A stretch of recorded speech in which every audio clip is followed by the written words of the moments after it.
Bien. Buenas tardes a todos, un gusto, creo que están escuchando. Vamos a participar de una nueva conferencia o diálogo de criterio. Vamos a tomar un tema que ya se ha desarrollado en alguna oportunidad desde otra óptica, que es la cuestión ambiental. Y nos acompañan dos filósofos. Ese va a ser la perspectiva con la cual vamos a abordar en esta oportunidad el tema, que son Ricardo Poversim y Alicia Bugallo. Ahora voy a hacer una pequeña presentación. El tema, como habrán visto por la invitación, es, como ya decía, absolutamente ambiental y desde la perspectiva filosófica. Lleva el tema colapso ecológico o crisis cíclica de la vida natural, miradas sobre el antropoceno desde la filosofía ambiental, es decir, tomando como eje el concepto de antropoceno, sobre el cual vamos a comenzar a hablar en un momento. Presento brevemente a los expositores. La doctora Alicia Bugallo es doctora en filosofía, docente e investigadora de seminarios de posgrado. Es autora de varios libros, es una precursora, podemos decir, en la filosofía ambiental en Argentina, y entre los libros están los siguientes: de dioses, pensadores y ecologistas, la filosofía ambiental en Arnés, sobre quien hizo su investigación inicial, influencias de Spinoza y James, y filosofía ambiental y ecosofías, así como diversos trabajos sobre ecofilosofía y educación ambiental. Recientemente ha publicado en la revista Coherentibus, Teología y Ciencias, que está online, un artículo sobre ciencias naturales, espiritualidad y protección del ambiente. Buenas tardes, Alicia, bienvenida. Bueno, muchas gracias a ustedes por la invitación. Es un gusto poder compartir esta charla. Esperemos que sea fructífera para el público que nos esté escuchando y para nosotros. Muy bien. Bueno, y el otro expositor que nos acompaña es Ricardo Pablo Poversim, quien es doctor en filosofía por la Universidad de Salvador, docente e investigador. Trabajó en el Centro de Estudios Filosóficos de la Academia de Ciencias de Buenos Aires, desarrollando temas de investigación en torno al pensamiento de Heidegger y la temática ambiental. Fue becado por la Universidad de Eichstätt, en Alemania, en el año 1999. Pertenece al grupo denominado El Nuevo Pensamiento, que dirigió el padre Juan Carlos Escanone. Es profesor asociado de la Fundación del Centro Psicoanalítico Argentino, autor del libro Naturaleza y Ecosofía de Martin Heidegger y de diferentes libros en coautoría, entre los cuales se destaca Heidegger y la cuestión ecológica, en colaboración con Gianni Vattimo y Mónica Giardina. Fue titular de la Cátedra Filosofía de la Naturaleza de la Universidad de El Salvador y actualmente es profesor en la Universidad de Buenos Aires, en la materia de Introducción al Pensamiento Científico. Desde 2012 se desempeña en el Instituto Nacional de Estudios de Teatro, INET, en el Archivo de Interpretación de los Registros Periodísticos de la Actividad Teatral Argentina. Tiene varios artículos y publicaciones sobre el tema. Así que bienvenido, Ricardo. Bueno, muchísimas gracias por la presentación, Lucio, Florio. Buenas tardes a todos. Un agrado que me hayan invitado para hablar sobre este tema tan complejo, tan importante y actual. Muy bien, bueno, yo voy a actuar de moderador haciendo algunas preguntas más bien orientadoras.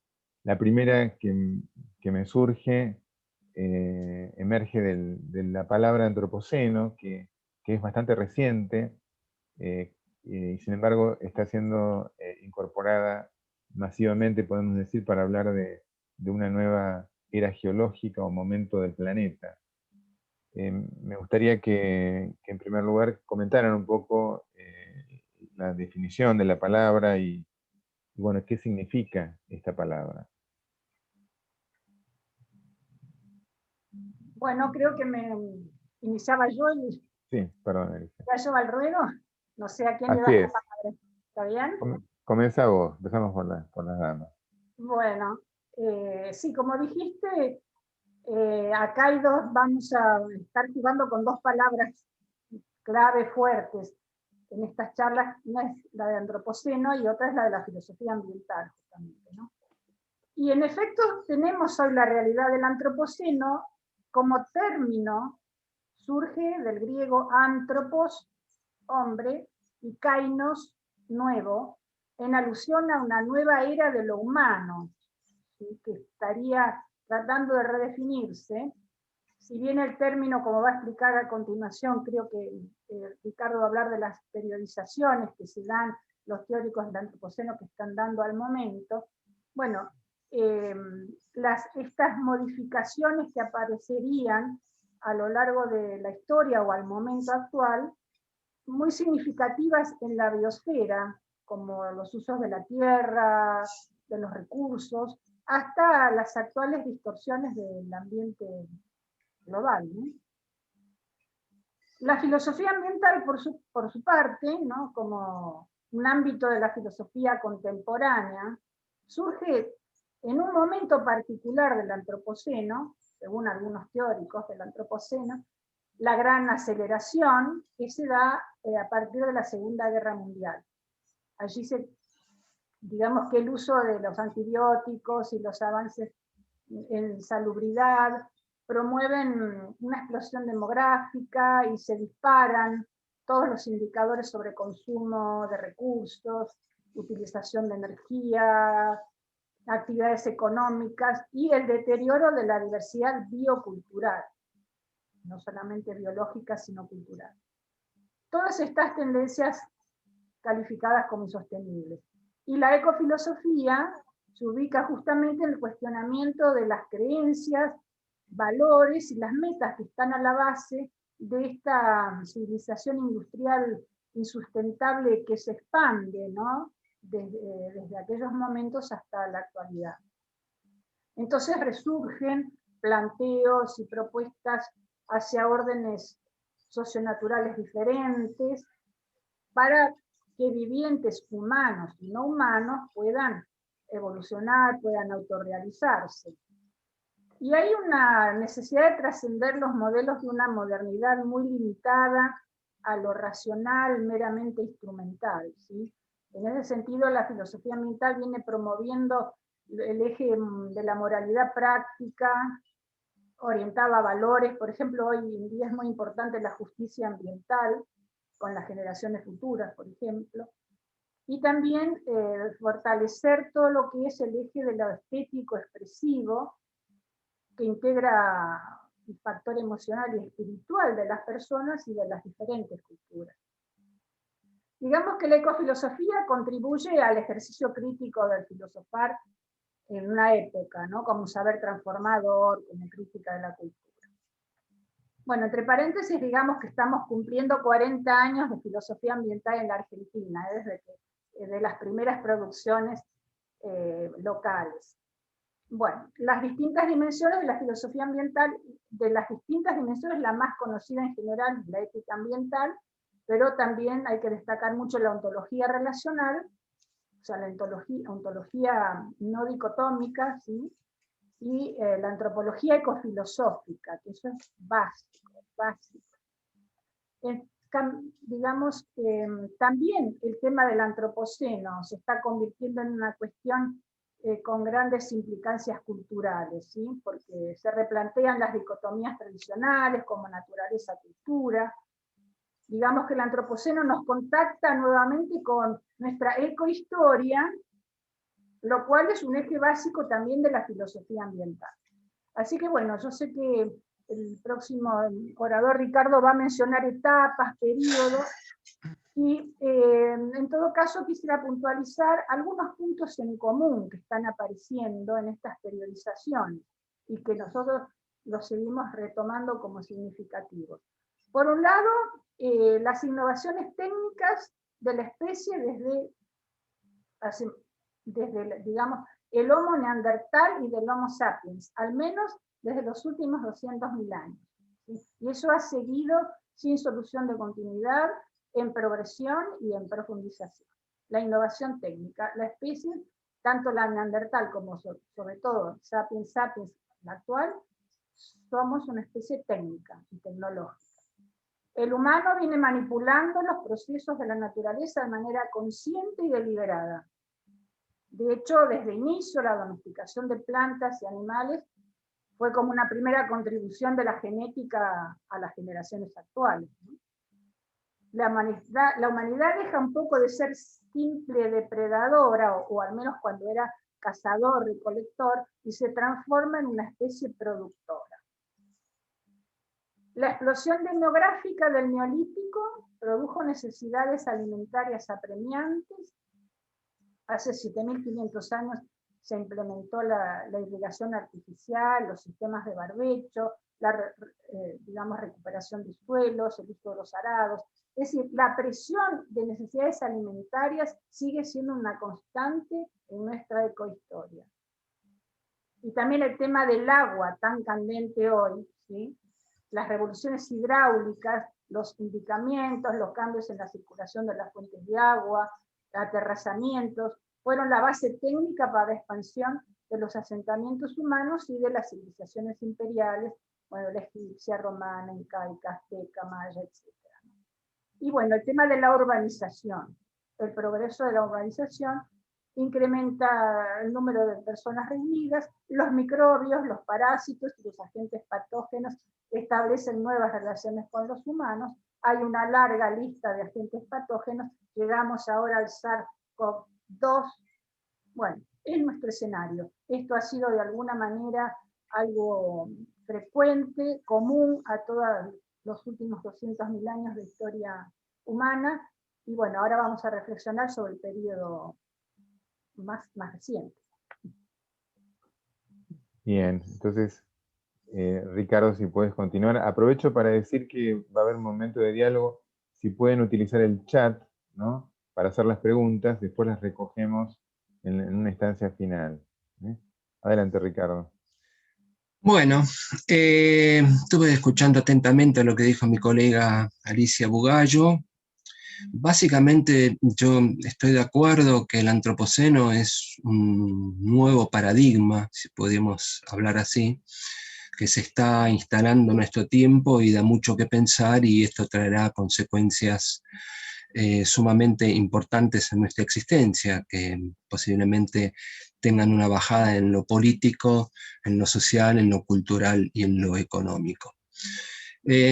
Como voy a tratar de señalar a medida que se vaya dando esta charla, esta exposición, este diálogo, el antropoceno también es muy resistido y será resistido por diversos sectores, posiblemente de hecho neoconservadores, porque obviamente replantea toda una transformación de nuestro modo de vida en muchos aspectos y en relación con tanto entre los seres humanos como los seres humanos y los seres vivos no humanos, es decir, las otras especies. Yo me voy a basar fundamentalmente en 3 autores en donde he encontrado un material bastante interesante. A uno lo vengo leyendo hace bastante tiempo, que se llama Peter Sloterdijk, que ha escrito su trilogía Esferas. Si bien en ese texto él no se refiere explícitamente al antropoceno, hace mención a este término en otros textos, y me parece que su aporte es sumamente importante como para pensar nuestros tiempos, ¿no?, más allá del antropoceno también. Pero básicamente voy a tomar algunas frases de él, algunos pensamientos. También me voy a referir a Donna Haraway, con su texto Seguir con el problema, que ahí hace una distinción también interesante entre el capitoloceno y el antropoceno, y propone una salida de esta situación actual. Y finalmente me parece también muy importante el aporte de Bruno Latour, este pensador francés, que también hace referencias a la cuestión del clima y del antropoceno y da indicaciones claras como, o al menos me parecieron bastante claras y nítidas de cómo proponer posibles salidas. Como digo, posibles salidas son siempre cosas que estamos improvisando y reinventando, ¿no? Porque es un fenómeno absolutamente novedoso y requiere de un pensamiento meditativo bastante profundo. Entonces, como primera cuestión, yo diría que hasta en los medios de comunicación ha llegado el concepto antropoceno como edad de los humanos, hay que tener en consideración, un tiempo en que una especie, la nuestra, tiene una gran influencia sobre todo el planeta para marcar una ruptura con los 12.000 años del Holoceno y generar un nuevo tiempo geológico. La mayoría de los científicos consideran esto casi como una evidencia. Podemos dudar si el antropoceno marca o no una época geológica, pero no caben dudas de que designa una transición que obliga a replantearlo todo. Transitamos la entrada de la Tierra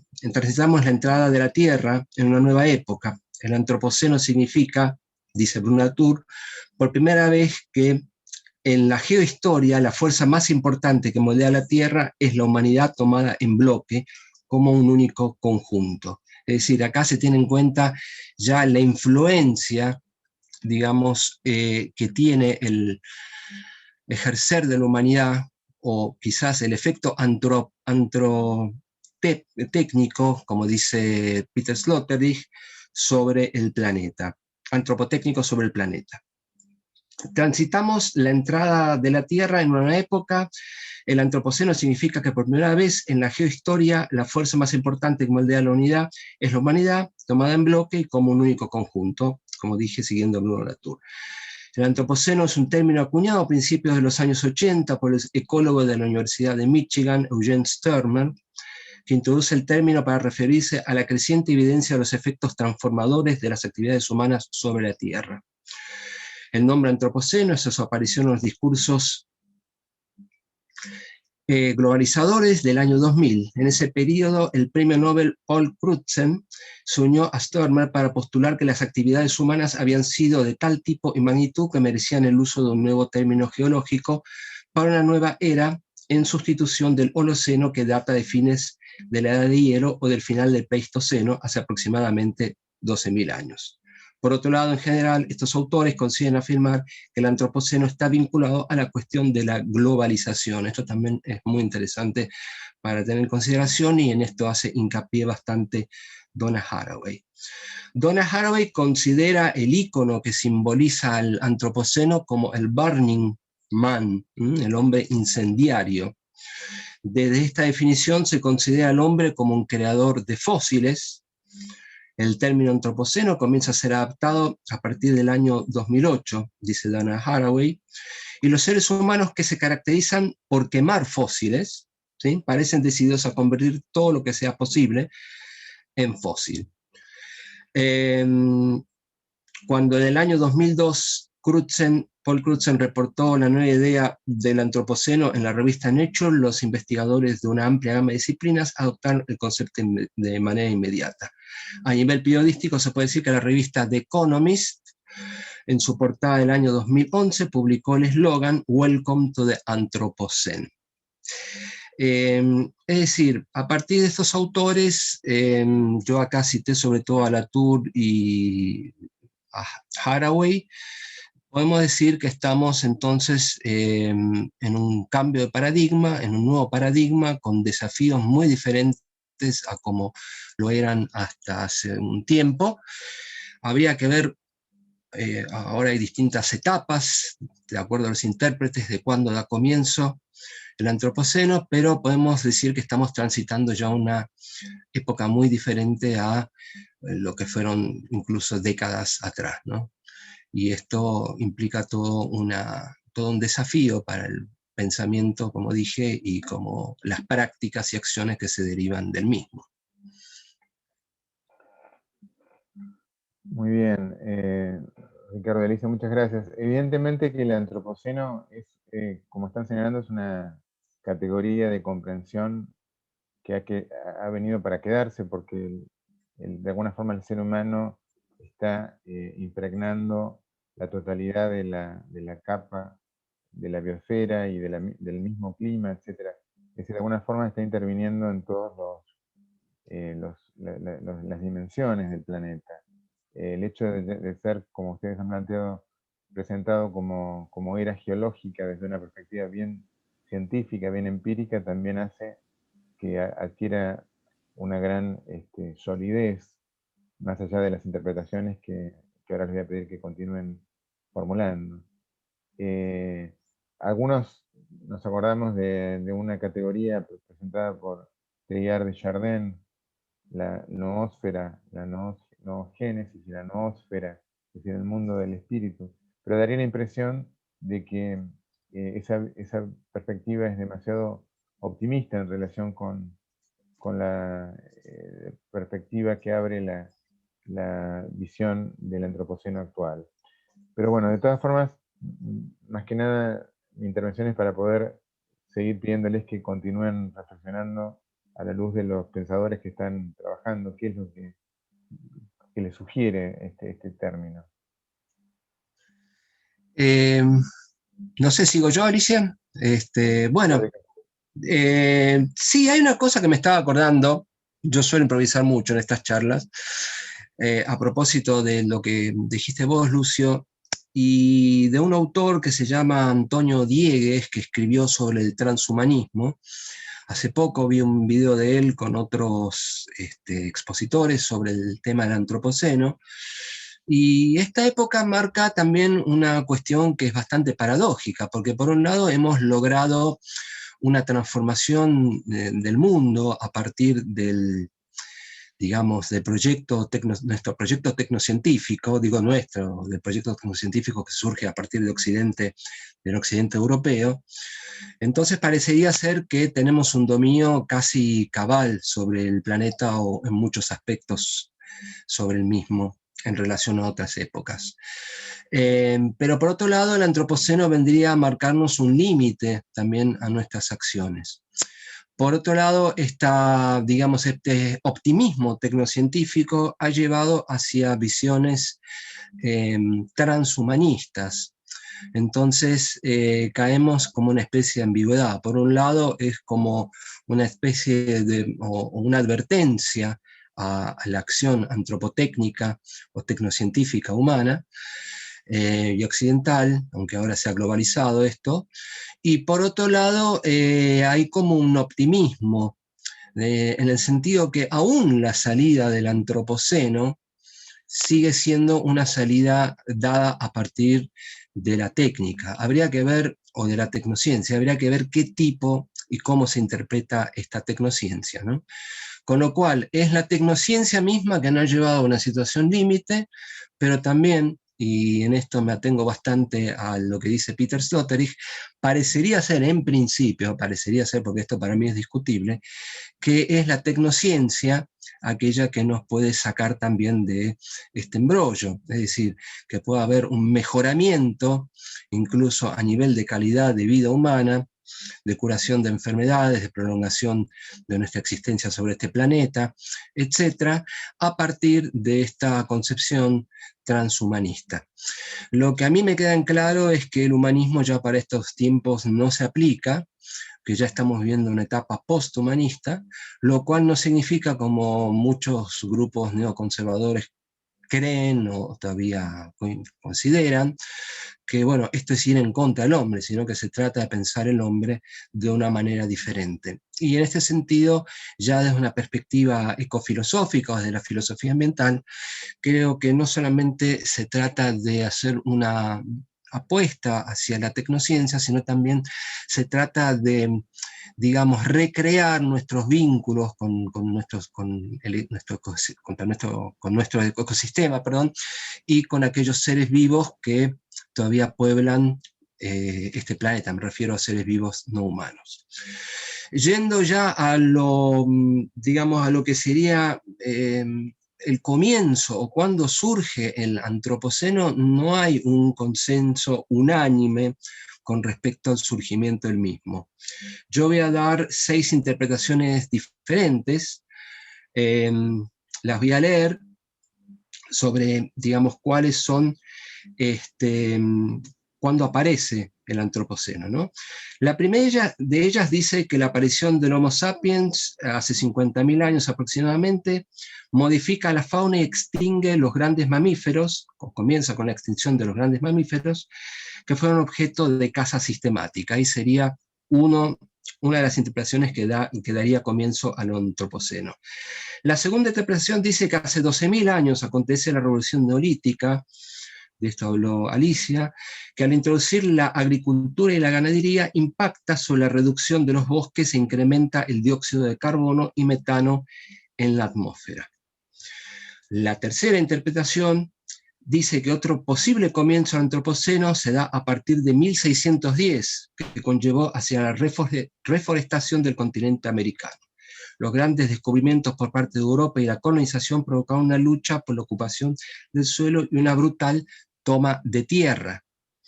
Esta temática la desarrolla especialmente el escritor Charles C. Mann en su texto 1493, Una nueva historia después de Colón. En dicha obra, el autor define el antropoceno con la palabra homogenoceno, cuyo inicio estaría marcado por los viajes de Colón y, a partir de él, las respectivas incursiones y, entre comillas, descubrimientos y saqueos en la América precolombina. Es decir, este autor dice que a partir de la colonización ya se daría el surgimiento del antropoceno. Una cuarta interpretación afirma que ha sugerido Paul Crutzen, que el antropoceno comenzó a fines del siglo XVIII, cuando, como indican las muestras de hielo, los niveles de dióxido de carbono dieron inicio a lo que resultó ser un aumento ininterrumpido. Desde otra concepción podría considerarse el siglo XVIII, siguiendo acá a Martin Heidegger, como la época de la imagen del mundo, en la cual la técnica mecanizada comienza a tener una relevancia preponderante, hasta el punto que es esta la que exige el uso de la ciencia matemática de naturaleza. Heidegger lo que dice que no es la técnica, la ciencia aplicada, sino que es al revés, es la técnica la que utiliza, o la esencia, la técnica, mejor dicho, la que utiliza la ciencia para expandirse. Una quinta interpretación es que sugiere que el antropoceno comienza a partir de la revolución industrial y la aparición de las técnicas modernas de agricultura y ganadería. En este punto hace hincapié bastante Peter Sloterdijk, que aceleran en forma constante el proceso tecnocientífico que conlleva hacia el actual impacto tecnoantrópico. Una sexta interpretación afirma que a partir de la década de los 70 del siglo pasado, con el aumento del crecimiento poblacional, que se denomina también como la gran aceleración, y donde también resulta menester considerar el impacto que tuvieron sobre el medio ambiente, esto es muy importante, sobre nuestra biosfera, las diversas pruebas nucleares en plena Guerra Fría, rastros de plutonio que han dejado las bombas atómicas y fundamentalmente el gran impacto humano sobre la extinción de diversas especies a nivel masivo. Y finalmente hay una última interpretación que dice que son algunos autores minoritarios que consideran que el antropoceno aún no ha comenzado, sino que dará inicio posiblemente a mediados de este siglo en transcurso. En lo personal, yo estoy más de acuerdo sobre la quinta y la sexta interpretación en torno al surgimiento del antropoceno. Es decir, diría que entre la revolución industrial, entre el comienzo de la revolución industrial y la gran aceleración de la década de los 70, es el momento del desarrollo del mismo y casi diría del definitivo abandono de la edad del Holoceno.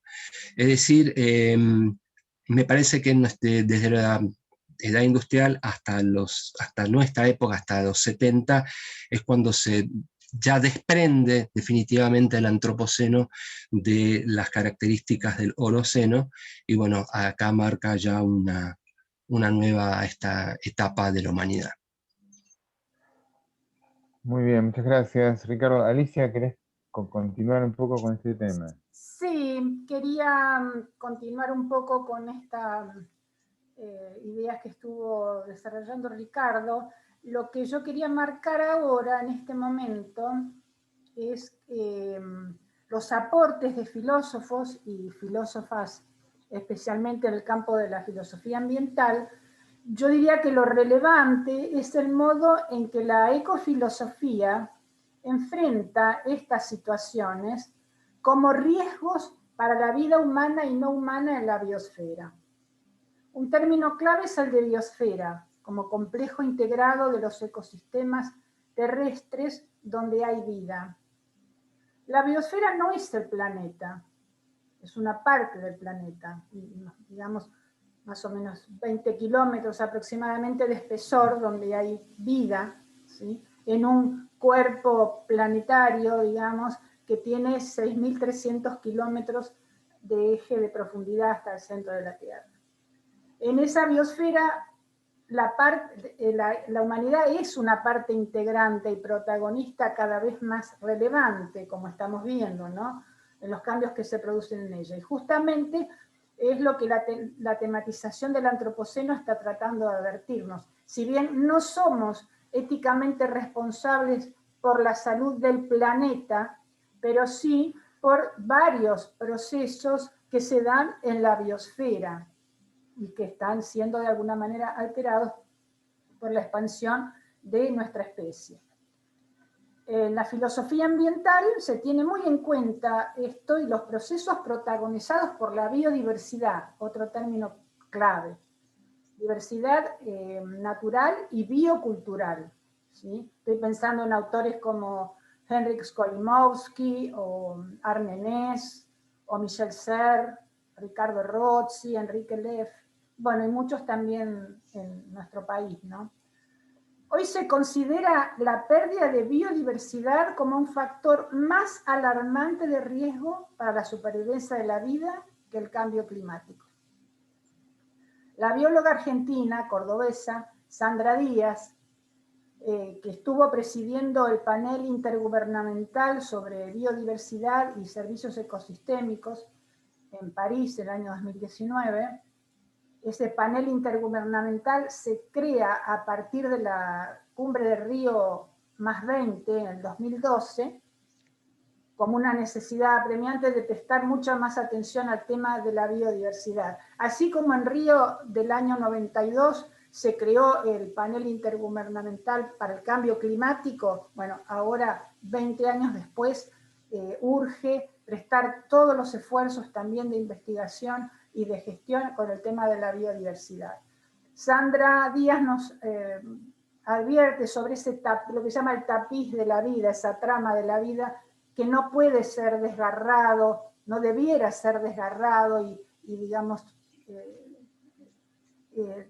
perjudicado de la manera en que lo está haciendo, ¿no? Sobre todo pensando en los servicios ecosistémicos de los que dependemos, como la fijación del carbono, lo que los ecosistemas proveen, digamos, suministro de agentes para la polinización de cultivos, de agentes antiparasitarios, producción de oxígeno con la fotosíntesis, protección de los suelos contra la erosión, conservación de la fertilidad, por la fijación del nitrógeno, la contribución a la regulación del clima, la ayuda al control de las inundaciones, filtrado y purificación de las aguas, reabastecimiento de las capas freáticas, generación de recursos genéticos, por supuesto, provisión de alimentos y materias primas, y la formación también de hábitats valorados por su estética y sus posibilidades recreativas, entre tantas funciones, ¿no?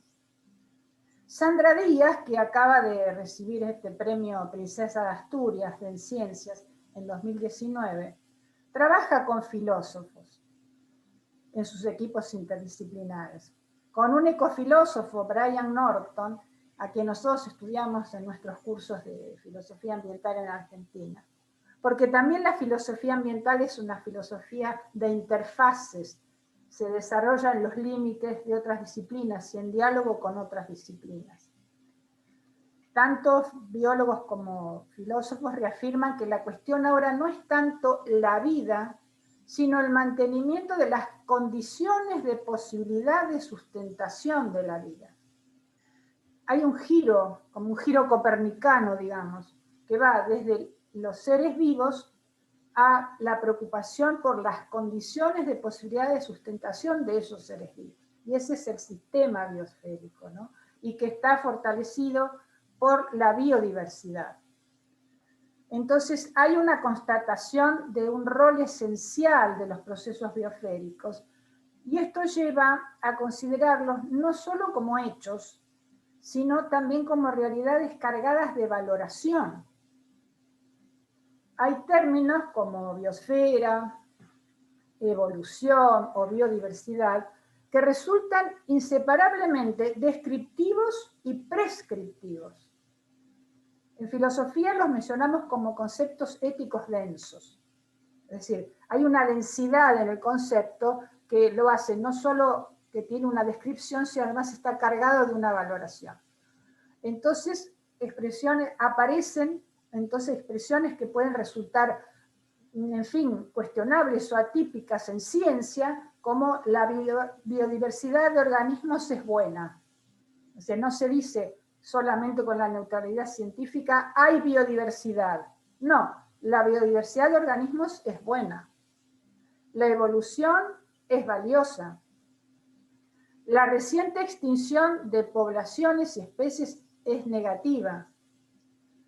La complejidad ecológica es buena. La diversidad biótica, producto de la evolución biológica, tiene valor intrínseco.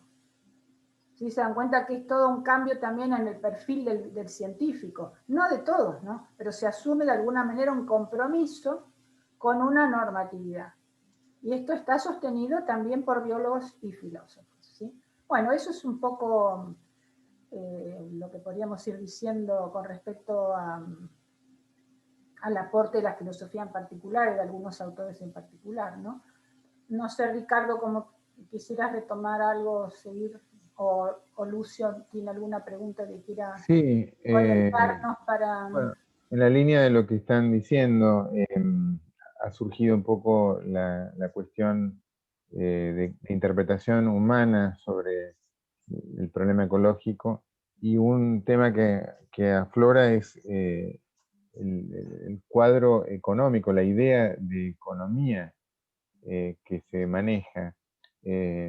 Parece ser que de vez en cuando, como ráfagas, aparecen estos problemas en el mundo de los economistas y de los que, digamos, dirigen la política económica, pero sin embargo,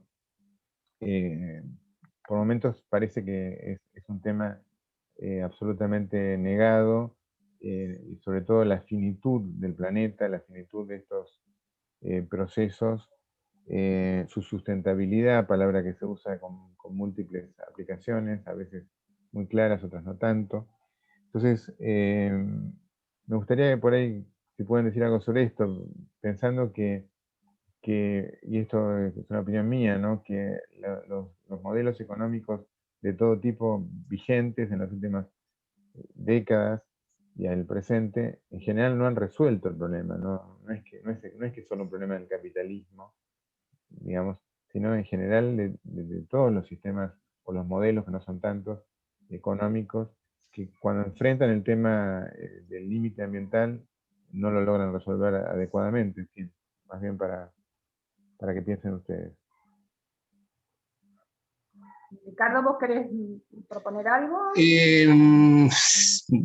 No iba a hablar del tema, pero la verdad que me siento tentado, así que voy a proponer brevemente una reflexión.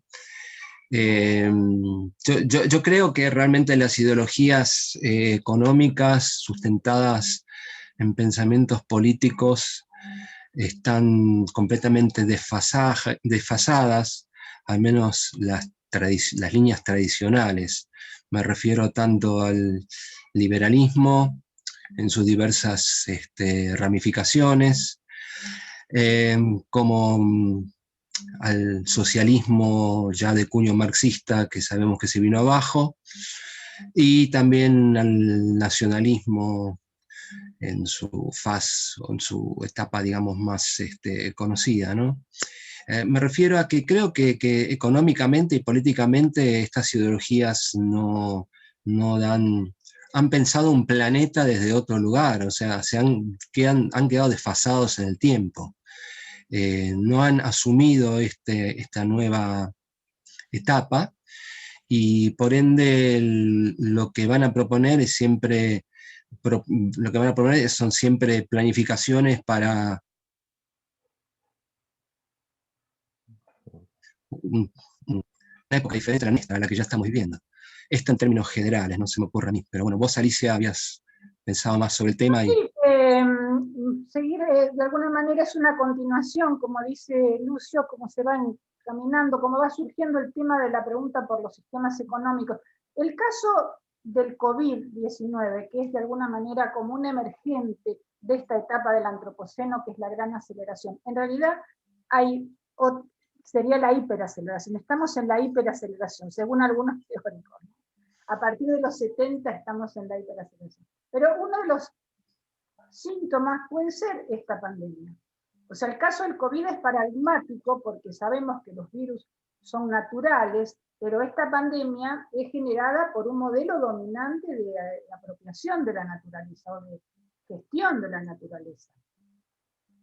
En los últimos, en realidad no estoy de acuerdo con esto que estoy diciendo. No es generada por un modelo dominante. Hay varios modelos de apropiación de la naturaleza, ¿sí?, que están todos vigentes y de alguna manera todos también, a lo mejor involuntariamente, pueden estar colaborando con este desajuste. En los últimos 70 años, ¿sí?, hay un avance acelerado de las actividades humanas sobre diversos hábitats que estaban menos intervenidos, eso es un hecho, para extracción de madera, cría de ganado, expansión de la frontera agrícola, emprendimientos mineros, nuestras actividades turísticas, todos los tipos de las actividades humanas. De este modo se transforma lo que en otras circunstancias era como una barrera espacial y biológica, separando patógenos y personas, en una autopista para los virus alrededor del mundo. Ahora, bueno, también es cierto que la actual crisis climática y sanitaria está, de alguna manera, imponiendo otras narrativas. Se aceleran algunos motores en las economías alternativas y en otros ámbitos imprescindibles. Hay muchos ejemplos de cosas alternativas desde hace décadas, pero digamos que a nivel macro se está como imponiendo de alguna manera más. Voy a traer, por ejemplo, leer acá unos datos del Foro Económico de Davos del año pasado, del 2020, el Foro Económico Mundial de Davos, donde estas cuestiones se impusieron como un tema central de agenda. Se produjo un manifiesto de Davos, ¿sí?, algunas de cuyas ideas centrales nos van a parecer tan obvias, pero bueno, de repente podemos asumir que son dichas hoy por primera vez o asumidas. Las empresas, dicen, no funcionan únicamente para sus accionistas, sino para todas las partes involucradas, incluyendo comunidades locales y la sociedad en general. Vaya. El rendimiento no debe medirse tan solo como los beneficios de los accionistas, sino también como objetivos ambientales y sociales. Bueno, buena hora. La responsabilidad cívica empresarial global exige como finalidad la mejora del estado del mundo. Cosas notables. A lo mejor todavía es palabra, como dice Lucio. Se habla de límite, pero nadie puede ponerse límite, no se puede trabajar en el límite. Pero también sucede que en el ámbito económico surge la preocupación de la salud financiera de los países. Esto lo estamos viviendo nosotros a diario, que estamos pidiendo a gritos que la actividad económica vuelva a reactivarse ahí en esos pozos que se han producido de pobreza o digamos de marcha atrás debido a la pandemia, ¿no es cierto? Entonces el tema de la salud financiera es que los desajustes socioambientales están poniendo en riesgo la economía mundial y podrían desencadenar una gran crisis económica y de productividad a mediano y largo plazo. Seguro, están todos temblando, ¿sí? Bueno, la filosofía ambiental viene acompañando esta misión en un escenario atravesado por la idea del límite, ¿no? Por ejemplo, con su crítica al antropocentrismo, que por supuesto resultó útil al posibilitar el bienestar y el mejoramiento de la calidad de vida de millones de seres humanos.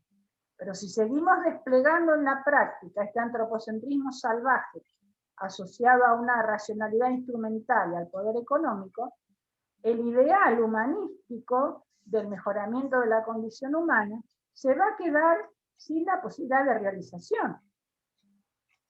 El antropocentrismo vigente se ha transformado, digamos que se transformó en una creencia falsa. No es útil, pues se contradice a sí misma, ¿no? Entonces el filósofo ambiental, Brian Norton, este que mencioné que trabaja con Sandra Díaz, con nuestra bióloga, postula el arquetipo ideal de actitud que se describe como antropocentrismo débil, que tiene en cuenta las condiciones globales de la vida humana y no humana en perspectiva a largo plazo. El adjetivo débil no quiere decir light, es un antropocentrismo débil de impacto, de bajo impacto, aunque muy fuerte en responsabilidad. Esto sería. No sé cómo lo ves, Lucio, ¿qué te parece? ¿Hacia dónde orientaríamos la... Por supuesto que es muy interesante, y mientras empiezan a haber algunos comentarios o preguntas, que por lo menos hay una que tiene que ver con la formación de los economistas, hace pensar en la importancia de la filosofía y la filosofía ambiental en la formación de los profesionales de la economía o los agentes de la economía, la cultura económica en general, y la importancia de introducir estos temas. Es algo que ustedes están diciendo. Y por ahí si les merece algún tipo de reflexión más en ese sentido. Y además, agrego una cosa relacionada, es, si lo han dicho también, pero por ahí se lo pueden desarrollar un poco más, si consideran que el antropoceno es una época de transición.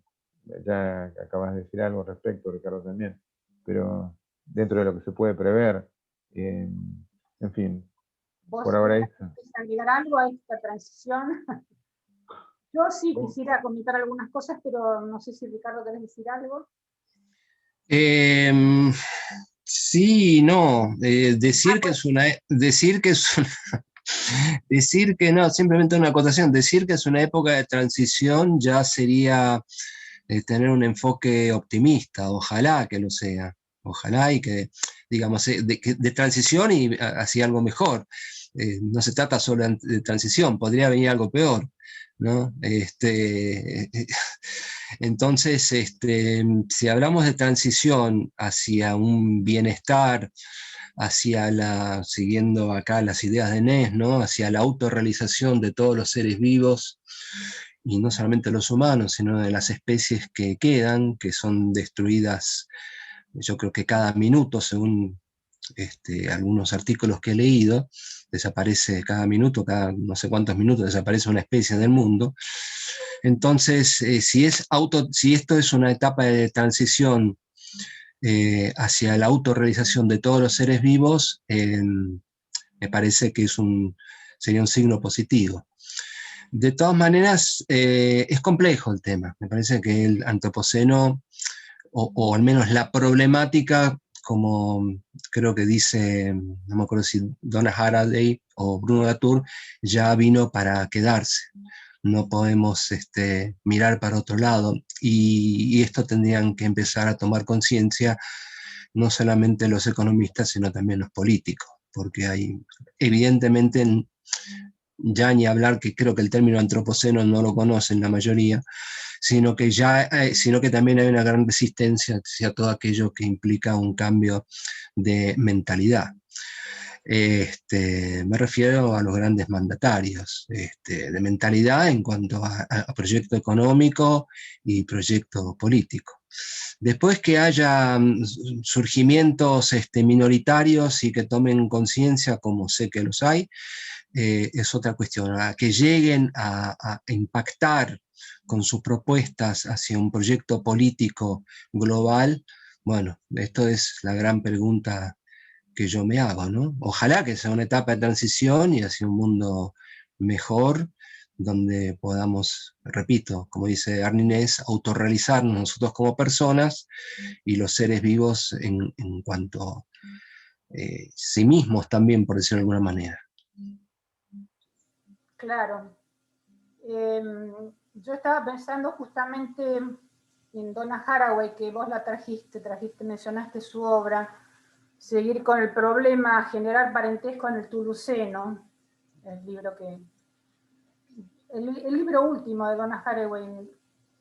A mí me parece que por supuesto que estamos en una transición. ¿A dónde? No te podría decir si va a ser buena o no. Pero al menos puede haber, yo detecto dos tendencias de propuesta de la transición hacia otra cosa mejor, como decís vos, Ricardo. Una es la biocentrista y otra es antropocentrista. Una propuesta de transición biocentrista es justamente la de Donna Haraway, esta autora que estuviste mencionando, que ella parte de la gran aceleración justamente. Si hace 70 años éramos 2.300 millones de seres humanos, hoy somos más de 7.600 millones, que además vivimos el doble y tenemos el doble de esperanza de vida. Para Haraway, sin tomar en cuenta las consecuencias, no estamos tomando en cuenta las consecuencias, estamos haciendo de nosotros una especie de cría masiva. Nos venimos criando a gran escala. Y su propuesta es un poshumanismo interespecie. ¿Sí? O sea, es poshumana en el sentido que hay intervención científica, científico-tecnológica sobre lo humano para expandirlo, para mejorarlo, pero la mejora de lo humano es a través de simbiosis con otras especies. La propuesta en el libro de seguir con el problema, generar parentesco en el Tuluceno, es menos bebés y más parientes. Parentesco en Haraway es la fusión poshumana con seres no humanos, sobre todo simbiontes con especies amenazadas, sobre todo, ¿no? Como la mariposa monarca, a través del injerto de antenas o de genes que amplían mi capacidad perceptiva o mi sentido de locación, algo que me hace a mí mejor y que además me acerca al otro ser no humano. En el libro, seguí con el problema, imagina una merma importante de la población humana a largo plazo. Ella propone para el año 2400 3.000 millones de humanos, pero con 1.000 millones de simbiontes humanos-bichos. ¿Sí? Es una propuesta poshumanista biocéntrica. Por supuesto voluntaria, nadie está obligado a no tener bebés o a injertarse nada, antenitas, ni ninguna cosa por el estilo. ¿No? Después están las propuestas de transición antropocéntricas, que conocemos muchas, aunque hablamos de un antropocentrismo débil, ¿no? De un antropocentrismo de bajo impacto y fuerte en responsabilidad. Hace pocos días Lucio nos había mandado un videíto de un ejemplo reciente en Ámsterdam, que se ha propuesto gestionar la ciudad según los límites ecosistémicos y sociales diseñados por el conocido diagrama de la rosca o de la donut. Visualicen una rosca, ¿verdad? Una rosquita que tiene un espacio hueco en el medio, pero tiene toda una superficie exterior y adentro tiene otro piso, digamos. ¿Sí? Entonces hay como un techo ecosistémico que no debiera ser traspasado, un límite ecosistémico donde hay que tener en cuenta la utilización del agua dulce, el tema de la acidificación de los océanos, contaminación química, carga de aerosoles, bueno, el tema de la capa de ozono, los cambios en el uso de la tierra. Hay otros factores que ya están limitados, ya está perforado el techo de la dona, que son los ciclos del nitrógeno, del fósforo, el tema del cambio climático y la diversidad biológica, que es el considerado más grave. Bueno, y después el piso es los cimientos que no debería ser perforados, son parámetros de desarrollo inclusivo y sustentable para las personas, derecho al agua, al trabajo, ingresos dignos, educación, posibilidad de expresión de opiniones, acceso a la energía, equidad social, igualdad de género, salud, alimentación y último, que he incorporado el tema del derecho a la resiliencia, que es muy importante. Bueno, Ámsterdam propone adoptar este esquema de la rosca y atenerse de manera madura a los límites.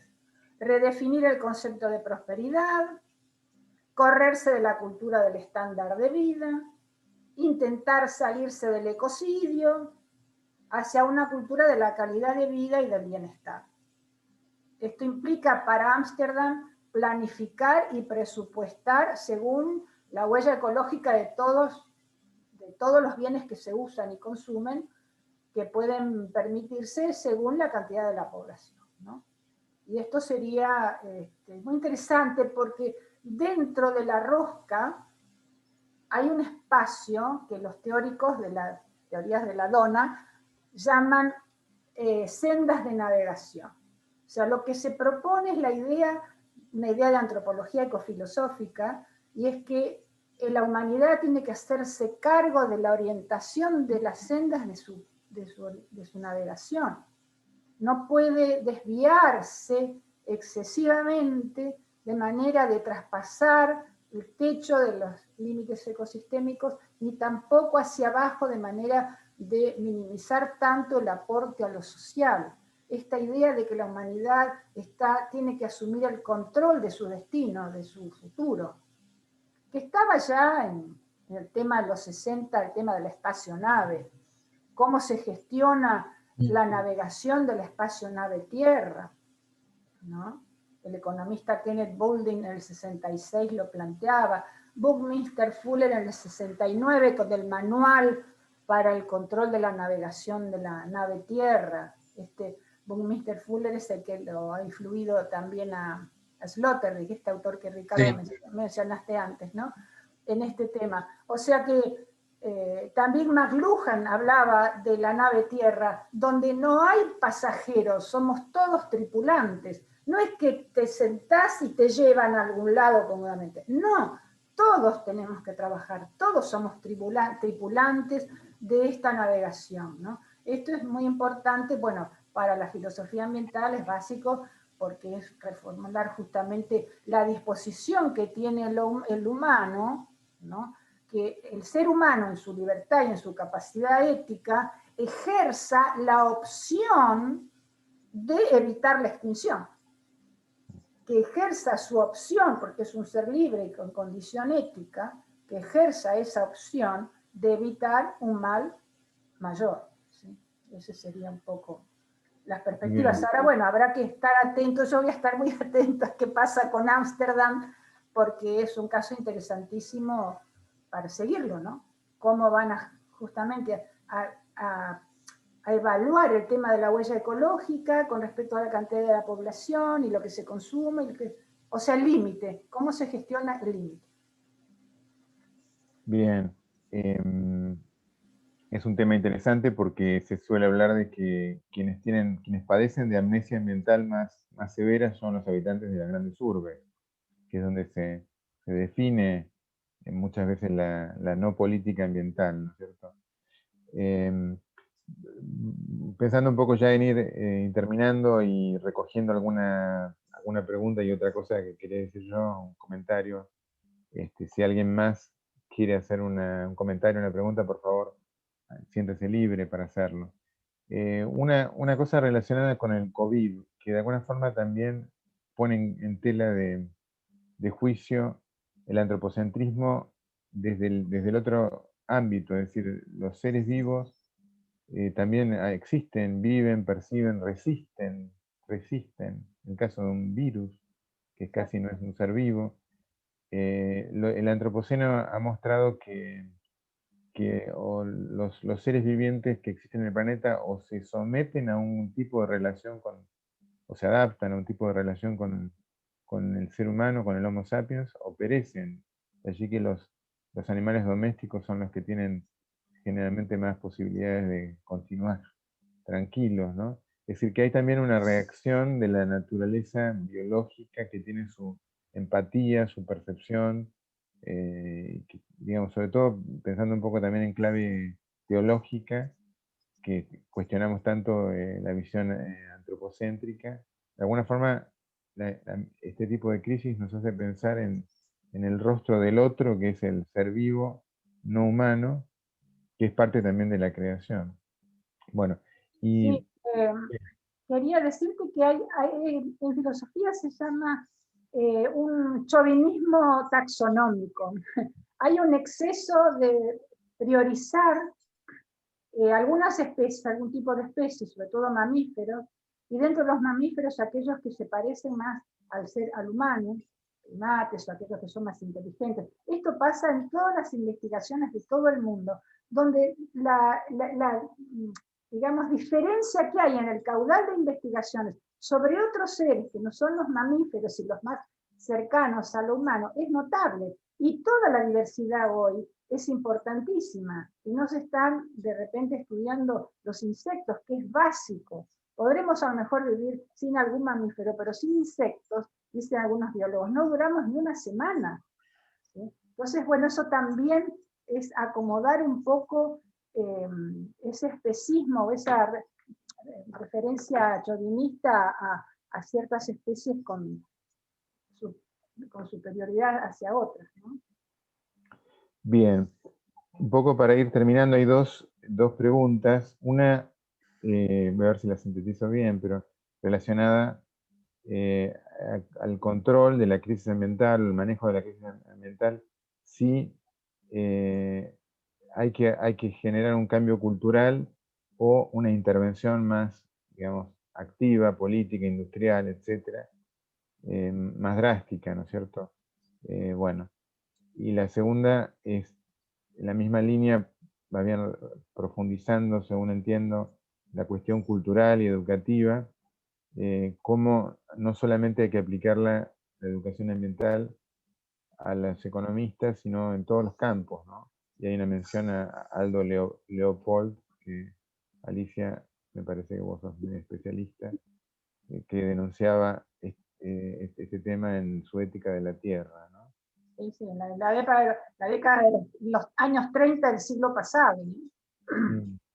Sí, sí, sí. Sí, si se me permite una breve intervención con respecto a las preguntas, yo creo que son las dos cosas, que hay que cambiar, hay que hacer una transformación cultural, y esta transformación cultural viene de la mano o sincroniza, mejor dicho, con una transfiguración política.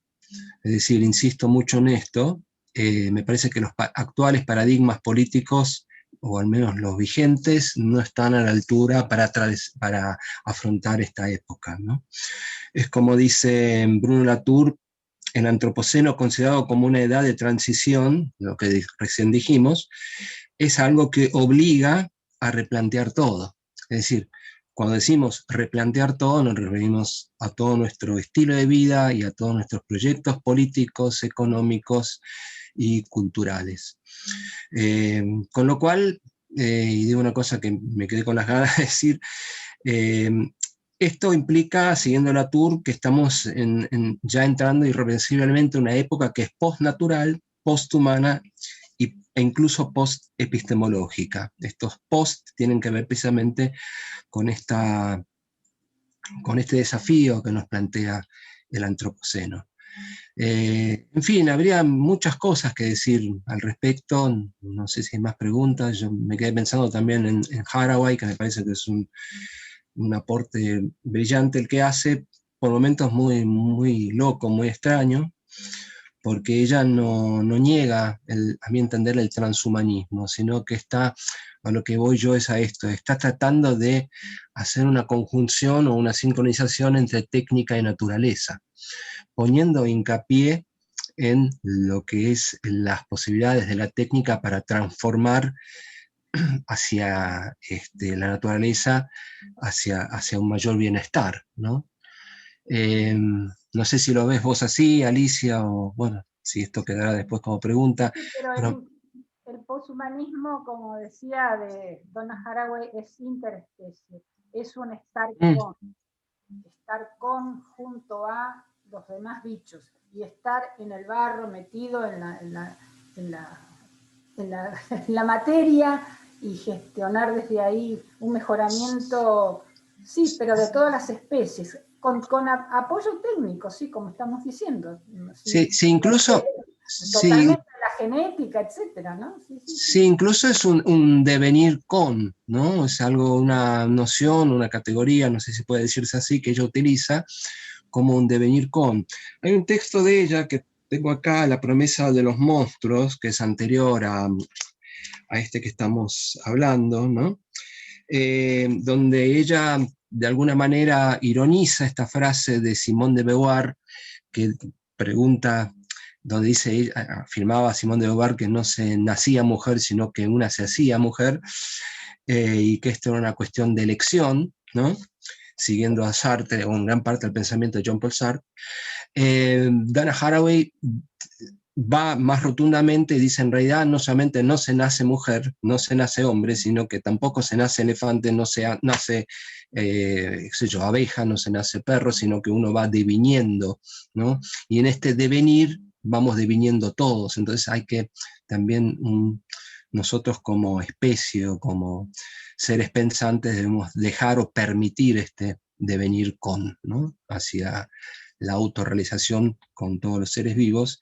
Y acá me parece, y termino con esto, me parece que la propuesta de Haraway es una propuesta conciliadora en un sentido bastante optimista de naturaleza y cultura o naturaleza y técnica, ¿no? Ahora, yo lo que veo es que, bueno, con respecto a lo que planteaba Lucio, retomo lo que dijiste vos también, por supuesto que el cambio cultural y político van de la mano, porque ningún político va a proponer algo, hacer una bajada más clara y más contundente en una línea que debe hacerse si ya no está, digamos, cambiado él culturalmente, ya no asumió un paradigma diferente, por supuesto. Ahora, hay mucho post-humanismo, post-naturaleza. Lo que no es post es la condición de clase media, porque eso ni se toca, ni se habla, se cuestiona mucho la tecnología, se cuestiona mucho la economía, pero el hecho de un decrecimiento, de que uno deje de ser clase media, que tenga todos los privilegios que te da esa condición, tu sueldo, tu jubilación, eso no está puesta la pata de lo económico muchas veces en los debates. ¿Sí? E incluso cuando se ejemplifica o se toma de los pueblos originarios sus costumbres, sus prácticas, que hay conocimientos de etnobotánica, digamos, ecología y cosas realmente muy importantes.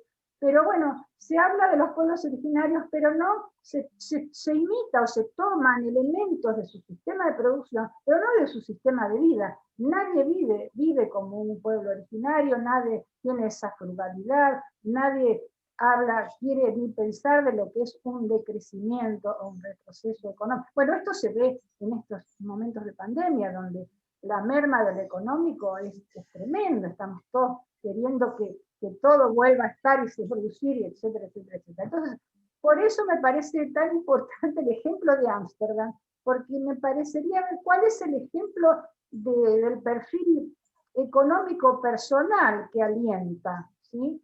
Porque si no, vamos a hablar siempre de que hay que limitarse, pero yo no me limito, y yo sigo viajando, y yo sigo comprando, y yo sigo de alguna manera teniendo este bienestar, que es una cosa el bienestar. Es la primera vez que hay tanta clase media en el mundo, 3.800 millones de personas somos de clase media. Y eso tiene un peso en la biosfera, ¿sí? Involuntario, digamos, y a largo plazo, y además no pensamos en reciclarnos, sino que pensamos cada vez en vivir más. Una clave básica de lo saludable hoy día es ingerir cuanto más antioxidantes, mejor, todos estos antioxidantes, no se oxide, por favor, dure más. Entonces, esta es la preocupación desde el punto de vista de la antropología ecofilosófica, cómo nos vamos a cambiar nosotros en nuestros deseos, en nuestras ambiciones, o en nuestros gustos, o cuál es nuestro modelo de estándar de vida, ¿sí?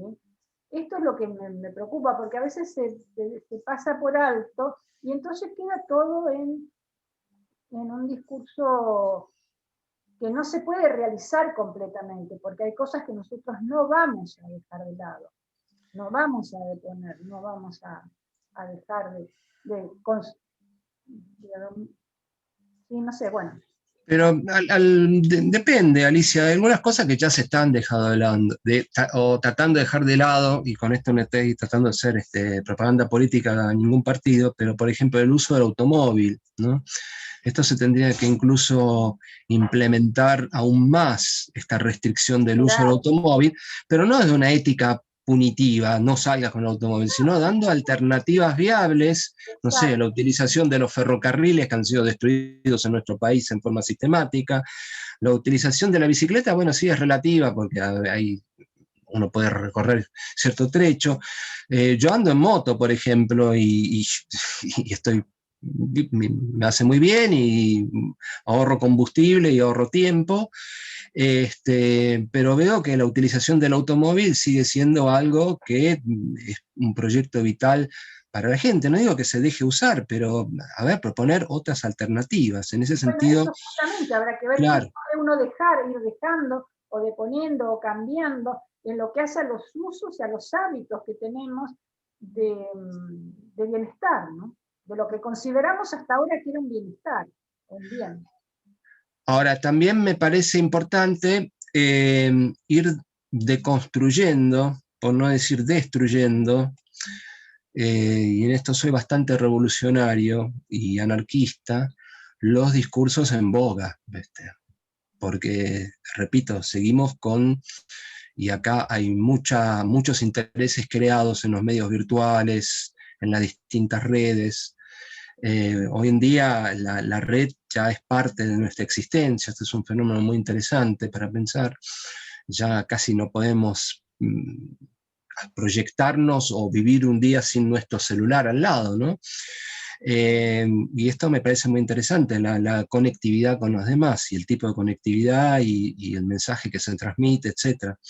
Me parece que esto también son herramientas que podrían generar un cambio. Ahora, hay una resistencia que también se manifiesta en estas redes.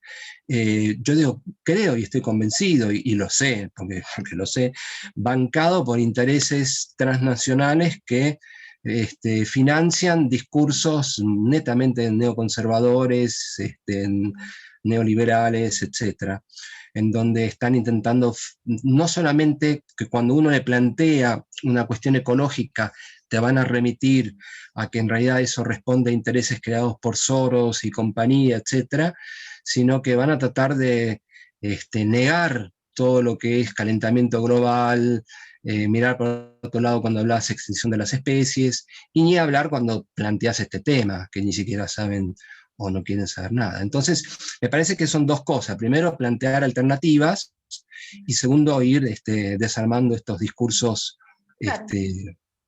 homogenizantes, ¿no? Bien, muy bien. Estamos llegando a reflexiones de distinto tipo, más prácticas, eso es muy interesante. Se nos va acabando el tiempo. Quedaron algunas reflexiones básicamente relacionadas con la finitud, un tema que ha cambiado permanentemente, la finitud del planeta, y que obviamente impone un modo de pensar para el cual no estábamos aparentemente del todo preparados. El antropoceno nos obliga prácticamente a considerarlo más conscientemente. Bueno, pero es tiempo de terminar. Realmente ha sido muy interesante lo que nos han propuesto. Les agradecemos enormemente a ambos la posibilidad de plantearnos un tema tan complejo y de abrirnos tantas posibilidades de pensamiento. Así que bueno, muchas gracias, Romina. No sé si tenés algo para decir. No, agradecerles muchísimo a Alicia, a Ricardo, a vos, Lucio, por la moderación, bueno, obviamente a todos los participantes. Les contamos que esta es la primera charla del ciclo de este año de conferencias por Zoom de Criterio, que las vamos a subir al canal de YouTube que tenemos con las del año pasado, sumando las de este año también para que las puedan comentar, compartir, revisar y tener en cuenta para recomendar cuando a veces surgen estos temas de debate, y bueno, estén atentos a las notificaciones de las próximas, y bueno, muchísimas gracias por su generosidad y disponibilidad para este encuentro. Bueno, gracias. Muchas gracias. Bueno, por favor. No, muchas gracias, bueno, ya que estoy yo, muchas gracias a ustedes por habernos invitado. Para mí es un gusto, un honor realmente estar con Alicia Bugallo acá, al cual tengo como la gran referente en la filosofía ambiental en la Argentina. Y bueno, cuando quieran, yo estoy dispuesto a cualquier aporte que necesiten, y me parece que esta temática sobre la discusión en torno al antropoceno recién está comenzando, y gracias a gente como ustedes que está permitiendo que este tema se aborde. Así que bueno, no hago más que agradecerles el hecho de haberme invitado. Igualmente, bueno, yo también voy a estar atento a la posibilidad de la difusión, como nos decía Romina, es muy interesante esa posibilidad de que haya un repositorio con las charlas y con los ciclos de los distintos temas, así que, bueno, agradecemos muchísimo también esa posibilidad.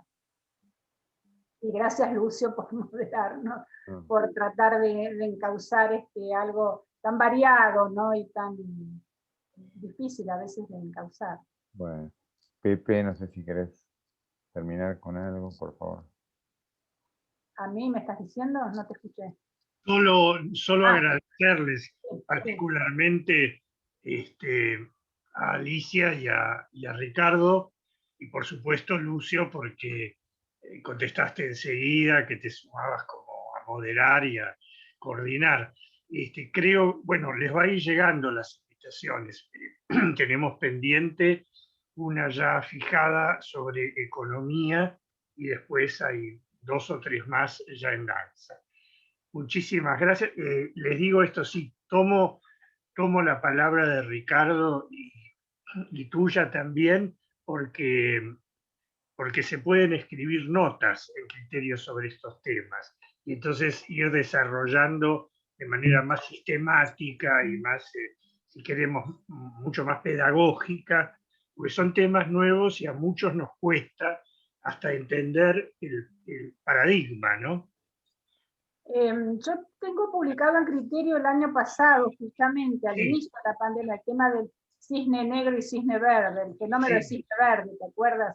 Sí, muy bien. Está el artículo online para los que lo quieran ver, está en la edición web de la revista. Sí. Está bien.